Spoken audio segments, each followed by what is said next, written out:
ইলিশ মাছের মাথা আর কচু শাক এই দুইয়ের মিলনেই তৈরি হয় বাঙালির এক অসাধারণ স্বাদ। আজ আপনাদের সঙ্গে শেয়ার করছি আমার ঘরোয়া একেবারে মনের মতো রেসিপি, ইলিশ মাছের মাথা দিয়ে কচু শাক।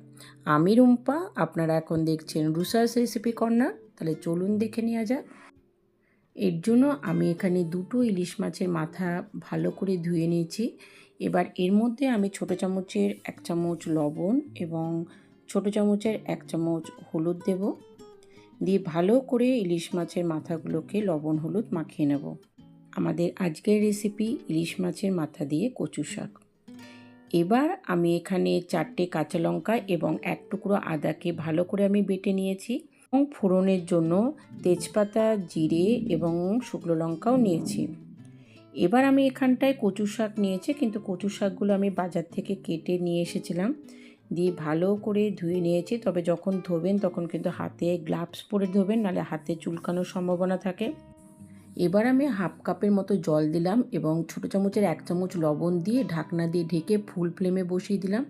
10 থেকে 12 মিনিট পর আমি ঢাকনা খুলে দেখুন আমাদের কচু শাকটা অনেকটা সেদ্ধ হয়ে গিয়েছে। এবার আমি একটা হাতা দিয়ে একটু নাড়াচাড়া করে নিলাম, তাহলে খুব ভালোভাবেই সেদ্ধ হয়ে যাবে। দিয়ে আবার আমি ঢাকনা দিয়ে ঢেকে দিলাম, তবে এখন কিন্তু লো ফ্লেমে রেখে দেবো। এবার 5 থেকে 7 মিনিট পর ঢাকনা খুলে দেখুন আমার সেদ্ধ হয়ে গেছে। এবার আমি কচু শাকটা তুলে নিলাম। এইভাবে আমাদের একটুখানি জলটা ঝরিয়ে নিতে হবে। দেখুন আমি কচু শাকগুলো তুলে নিয়েছি। এবার কড়াইতে আমি তেল দিয়ে দিলাম।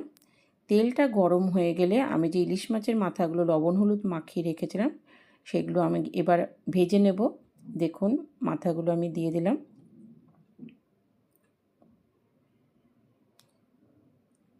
4 থেকে 5 মিনিট পর আমি কিন্তু মাছের মাথাগুলো একটু উল্টিয়ে দেবো। দেখুন প্রথমের দিকে গ্যাসের ফ্লেমটা বাড়ানো থাকলেও পরে কিন্তু গ্যাসের ফ্লেমটা কমিয়ে আপনারা মাছের মাথাটা ভাজবেন। আবার 3 থেকে 4 মিনিট ভেজে নেওয়ার পর আমি মাছের মাথাগুলো আমি তুলে নিলাম।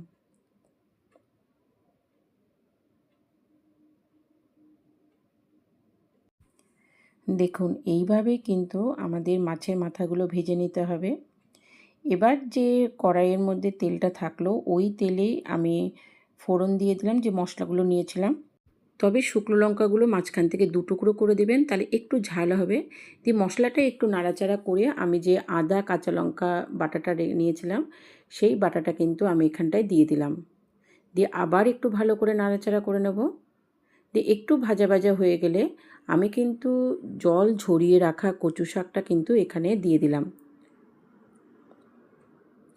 মাছের মাথা দিয়ে কচু শাক একটু ঝাল একটু মিষ্টি হলে খেতে ভালো লাগে, তাই জন্য আমি শুকনো লঙ্কাগুলো মাঝখান থেকে কেটে দিয়েছি।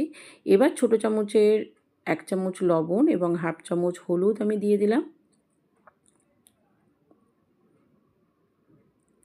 দিয়ে ভালো করে আমি একটুখানি নাড়াচাড়া করে দিলাম, যাতে সমস্ত কচু শাকের মধ্যে লবণ হলুদটা মিশে যায়। এবার যে মাছের মাথাটা ভেজে রেখেছিলাম সেই মাছের মাথাটাও আমি দিয়ে দিলাম। এবার একটা ঢাকনা দিয়ে ঢেকে আমি গ্যাসের ফ্লেমটা বাড়িয়ে 5 থেকে 7 মিনিট কিন্তু আমি রান্না করে নেব। 5 থেকে 7 মিনিট পর দেখুন আমি এবার মাছের মাথাগুলো একটু ভাঙা ভাঙা করে দেবো। খুব বেশি ভাঙা ভাঙা করবেন না, কারণ রান্না করতে করতেই কিন্তু মাছের মাথাগুলো কিন্তু একদমই ভাঙা ভাঙা হয়ে যাবে। দিয়ে ভালো করে আমি একবার নাড়াচাড়া করে দিলাম। দেখুন আমাদের যতক্ষণ না জলটা শুকিয়ে যাচ্ছে ততক্ষণ কিন্তু আমাদের এইভাবেই মাঝে মাঝে গ্যাসের ফ্লেমটা বাড়িয়ে এবং মাঝে মাঝে গ্যাসের ফ্লেমটা কমিয়ে ঢাকনা দিয়ে ঢেকে কিন্তু আমাদের এইভাবেই রান্না করে নিতে হবে। দেখুন আমাদের কতটা জল শুকিয়ে এসছে। আপনারা যদি এই রেসিপিটা বাড়িতে বানিয়ে থাকেন তাহলে আপনাদের অভিজ্ঞতার কথা কিন্তু অবশ্যই শেয়ার করবেন।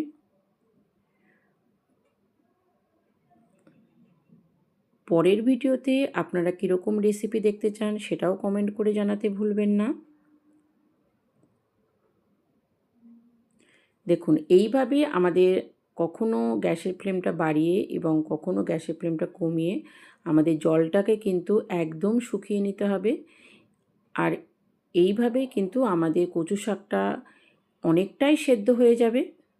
দেখুন কতটা আমাদের কচু শাকটা সেদ্ধ হয়ে গেছে এবং আমাদের রান্নাটাও কিন্তু প্রায় হয়ে এসছে। এইভাবেই যখন অনেকটা জল শুকিয়ে যাবে,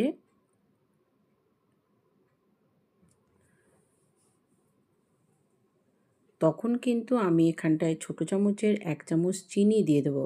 কারণ আমি যেহেতু বললাম যে কচু শাক, ইলিশ মাছের মাথা দিয়ে কচু শাক একটু ঝাল, একটু মিষ্টি হলে খেতে বেশ ভালো লাগে। সেই জন্য আমি চিনি দিয়ে দিলাম। দিয়ে আরেকবার ভালো করে আমি নাড়াচাড়া করে নেব। দেখুন আমাদের ইলিশ মাছের মাথা দিয়ে কচু শাক তৈরি হয়ে গিয়েছে। এবার ওপর থেকে আমি 2টো কাঁচা লঙ্কা দিয়ে আমি 2 থেকে 3 মিনিটের জন্য ঢাকনা দিয়ে ঢেকে রাখবো। রেসিপিটা ভালো লাগলে লাইক, কমেন্ট ও শেয়ার করতে ভুলবেন না। রুষাস রেসিপি কর্নারে নতুন হলে সাবস্ক্রাইব করে পাশে থাকুন।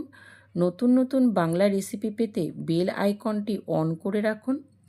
আমি রুম্পা, আপনারা এতক্ষণ দেখছিলেন রুষাস রেসিপি কর্নার। সবাই ভালো থাকবেন, সাবধানে থাকবেন। নমস্কার।